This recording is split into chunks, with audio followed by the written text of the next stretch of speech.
You know, in life, sometimes things just seem impossible. And the reality is we get scared, and it's really normal to be intimidated. Hi, my name's Andrew. This is Faith Boost. I'm here today to boost your faith with ancient secrets that still work in the modern world, where we're talking about David, and we've got to talk about David and Goliath. I'm going to be doing a few episodes on David and Goliath, one of the most famous stories in history. People still talk about it, even in popular culture today. It's still considered just one of those stories. It's the classic story of the underdog, the little guy coming out on top. It was a Rocky story before Rocky was even thought of. But the Bible says that a champion went out from the camp of the Philistines, and his name was Goliath. And his height was 6 cubits and a span. Now, I had to do some Google research on that. 6 cubits and a span is about 9 feet, 9 inches tall. The guy was huge. He was massive. And this is in 1 Samuel chapter 17, if you want to read it for yourself. And so, this guy would come out in front of his whole army, and the whole army of Israel was there. And he would just defy the armies of Israel. He would yell at the top of his lungs, "Who wants to fight me?" And he was a massive guy. And in the days before guns and bombs and missiles and, smart bombs and technology, drones, modern warfare is just so scary. You can be the smallest, you can be like 100 years old these days with a drone and inflict serious damage on an enemy. Technology's changed warfare, but in these days, it was man on man. It was strength of your arms and your legs and your agility. It was swords. It was spears. It was gruesome. It was bloody. It was hand to hand. It was up close and personal. This guy was massive. And no one in the whole army of Israel was willing to fight him. Why? Because he was scary. And it picks up a truth. The Bible says that everyone in Israel was afraid. And so many times in life, we see things and it looks impossible and we get scared. And it's totally normal, okay? It's just a human reaction, a normal human reaction. But the Bible says we shouldn't be moved by what we see, but by what we believe. Now, you know the end of the story. David was not moved by what he could see.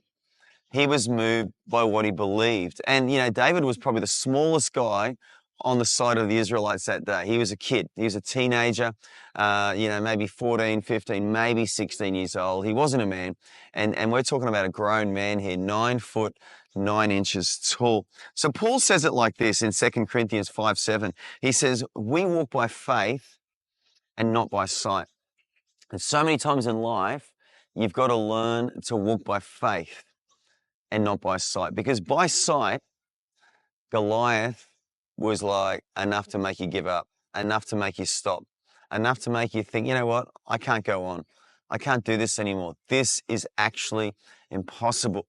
Maybe God's put something on your heart. Maybe God's put on your heart to start a business. Maybe God's put on your heart to start a new direction, a new progression in your career, a new profession, even a new trade, or just something different you've never done before. Maybe God's put on your heart to step out and start a work, a not-for-profit, a charity, a church-related ministry or something, or even something wilder than that, to go overseas and be a missionary, or, be part of a church plan, or become a leader in the church. Who knows what God's put on your heart? But I know this, that the still small voice of God, He speaks to us in our hearts. Maybe God's put on your heart to pray for someone, to reach out to a friend or a neighbor or a colleague at work and take them out for a coffee and try and witness to them. And so many times, even doing that, what you see makes it look impossible. It makes it look like, no, I shouldn't do this. And you think about all the potential outcomes. What if they don't like me anymore? What if they hate on me? What if they, complain about me to the boss that I'm, proselytizing at work, or whatever. I